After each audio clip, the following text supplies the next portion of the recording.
Hello everyone to the next episode of the Road to the Master series, which will contain the analysis of the round number 5 from the 5th Rigoyanos Memorial Round Robin Tournament. Let's see it. I played with black pieces against young player Ivan Kukushkin. I'm not sure how often do you watch chess YouTube, but 1 year ago approximately he was a YouTube chess star in a sense because he is a young player. As of now, I believe 12 years old, maybe 11. So if you will look up on the YouTube search 10-year-old Grenke Chess Festival, his video should come up for you. At that point, I believe he was rated lower than 2000, maybe something around it.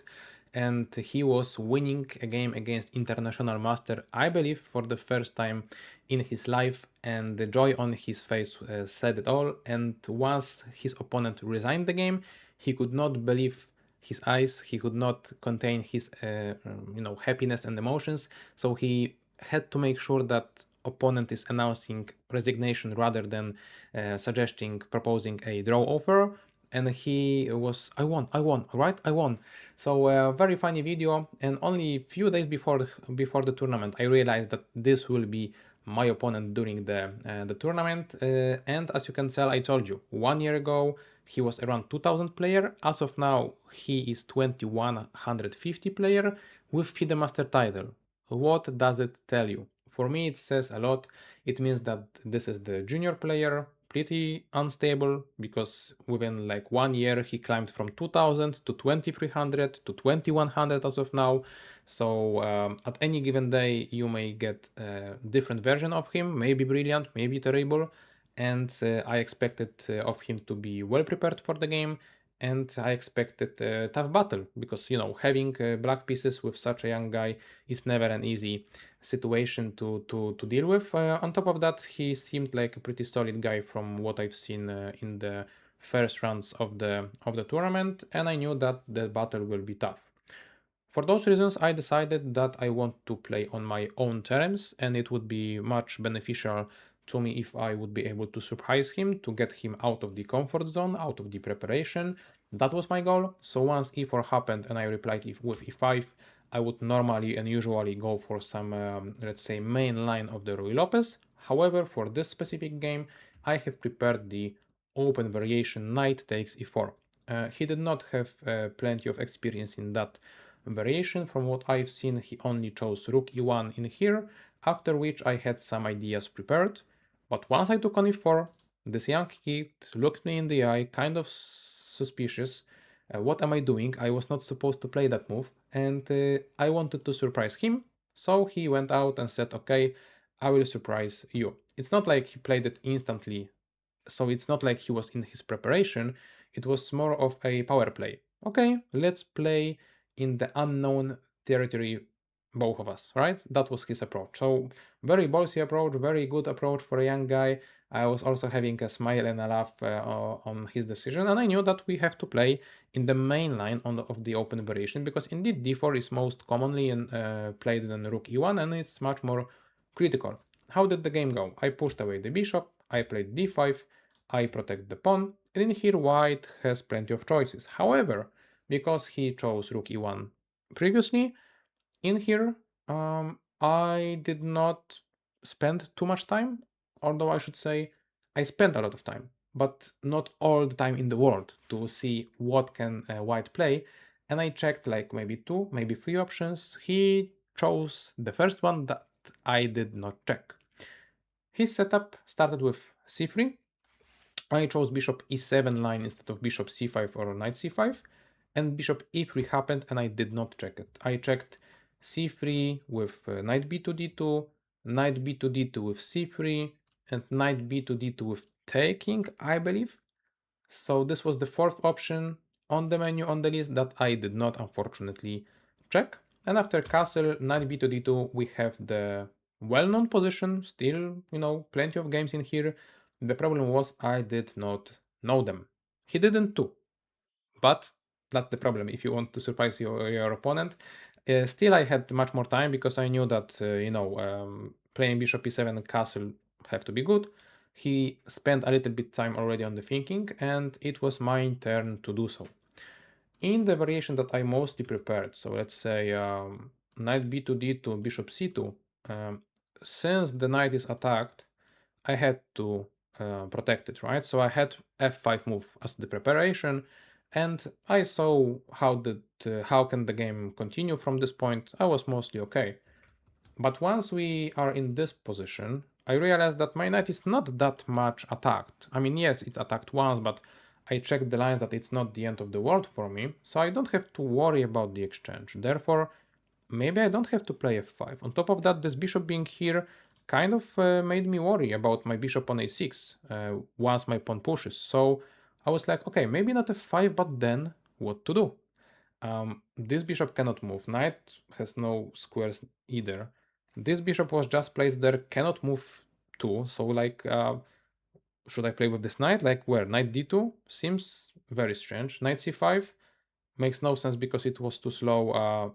I was supposed to play such move much earlier if I wanted to. So, you know, going move by move, piece by piece, I was like, not so many moves to be played. Queen d7 looked like a standout to me at first, but I just didn't like the fact that I'm entering the unknown territory and then bishop c2 might happen, so in the end my opponent gets what he wants with the attack to the knight, and then in those variations queen d7 was not always played, so I was like, what useful move is there for me to try to wait for my opponent reply, setup and so on, and I found some king h8, but the more I think about it, the more I liked it, but then I stopped and I said to myself, wait, king h8, what does it give me, you know, because if you think about it, if we were in this position, let's say, right, so without bishop and e3, would I ever play a move like king h8 in here? I mean, I'm not sure, right? This position with the inclusion of the bishop there, king there, I mean, the king of mine does not change much, whether he's there or there. His bishop has changed a lot. He's much better. So should I, in this position, go for such position? I mean, makes no sense, really, right? So king h8, no, no, no, no, no, no. Like, what move to play? So I spent quite a lot of time actually figuring out why maybe the c3 bishop e3 line is not so commonly played. And I found the idea that I'm happy about, but unfortunately made this game not so exciting in a very little amount of moves, because I realized that as of now, with this move, this pawn is okay, and without this move, this knight is okay. So even though usually in those type of scenarios I am very much pressured on the light squares, in here I should be fine. And if so, maybe my main defender can, you know, make a move. So after some time I realized that, and I realized that bishop g4 is the way to go. Why? I mean, let's face it, this knight is protected thrice, attacked once. Can it work? I mean, at first glance, no. This knight is attacked once, protected thrice. So I am hitting two of the most secured, let's say, knights in the position. However, it's all interconnected with each other. There is the pin, there is the, you know, the defense this way and the other. And when I thought about it, let's say h3 move would occur. After knight d2, opponent have no good move. If he takes like that, I can take like this. He did not lose material, but he for sure is much worse on the king side. If he takes like this, I can take there and take the pawn, because it's also on my mind. This pawn was weak. I pinned the knight to get this pawn, right? If something like this can happen, voila, I'm winning the game even. So after this move, this cannot work, maybe this, but then I can take the rook. I have an exchange advantage, and on top of that, I was even thinking maybe this would be better, to try to go once more into the endgame of this kind, in which the bishop is gone from d2, so I will not be getting the bishop advantage, but I have this square for the knight. Maybe I can do something about it.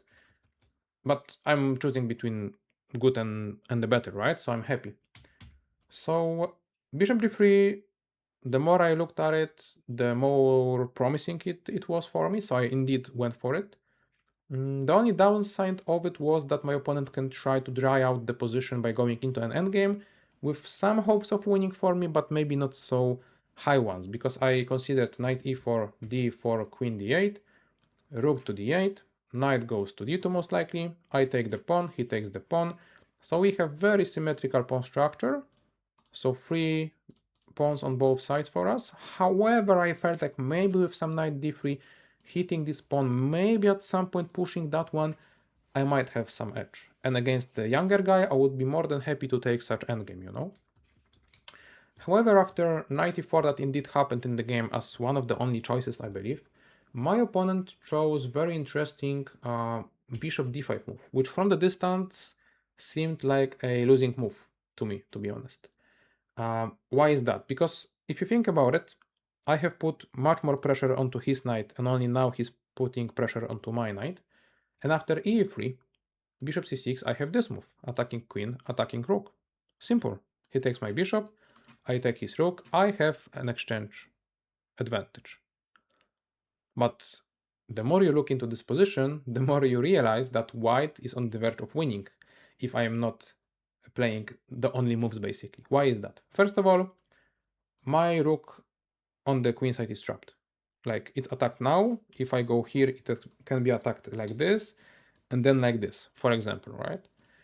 That's first bad thing about it. If I play rook c8, then rook d1 and my queen is trapped, right?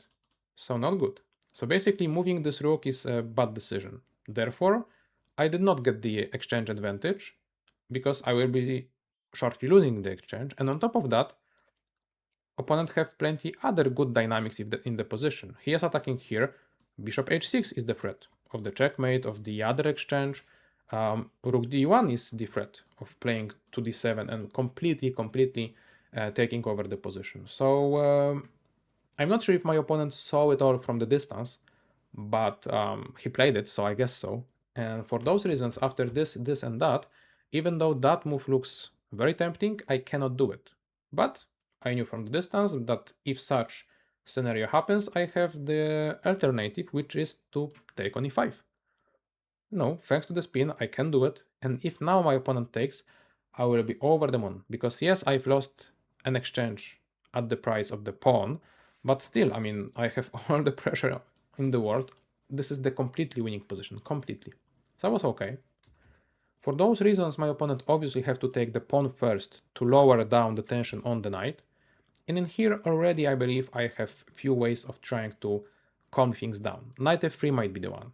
Here, here, then here, exchanging everything, claiming a draw, and that's that. After gf3 I have to calculate maybe a little bit deeper, but the scenario is the same. And I didn't want that, I wanted to play, so I gave my opponent a chance, a possibility to go for this exchange, and I played queen e8. I was very proud of this move, because even though we have this position without the pawn, so we had that, now we have that, I still knew that I should be the one pushing for a win. And indeed, the evaluation of the computer is crashing, that I am winning completely. The pressure is so high that my opponent perhaps has to go for something like this. I would then take with a check, so that after this such move happens, and I am down on material, but I am completely winning. This bishop is worth far more than either of the rooks. You know, the king is so bad. I can try to checkmate it like this, I can try to checkmate it like this, maybe the rook can enter the game somehow, like plenty of choices, plenty of possibilities, just because I have claimed all the control in the world over the light squares. That's how important, that's how crucial this bishop is. So materially speaking, it might have been tempting for my younger opponent to go into such a variation, at least I hope so, but it turned out that it's not completely true. He read through my ideas, let's say, and he simply played queen d5, putting pressure to the knight and to the rook and going away from the pin. Therefore, my only choice in here is to play knight f3 with a check, that's the point. Bishop takes f3, not even the pawn. I was hoping that maybe my opponent will try to play actively because it attacks here. Here, maybe he will try to play like that, use this file. Something will be going on, but no, he played like this. And I came to a realization that what can I do? The knights are gone. The tension in the center is gone. Then position now is symmetrical completely. And when you consider this position and the endgame that I was talking about, in here I had much better prospects. In here I have none. I thought for a little and I just played the move and offered a draw, which was rook d8, and which was accepted because my opponent knew that wherever he goes, I can take and then play like this presumably, or rook d6, and like I cannot win this ever. He might try something because my pawn structure is tiny little bit worse, but yeah, nothing there really. So I offered a draw knowing that my winning chances are off. He accepted it, so what can I say? It's not like I was disappointed with a draw, because having black pieces and actually drawing that quickly, that easily is okay.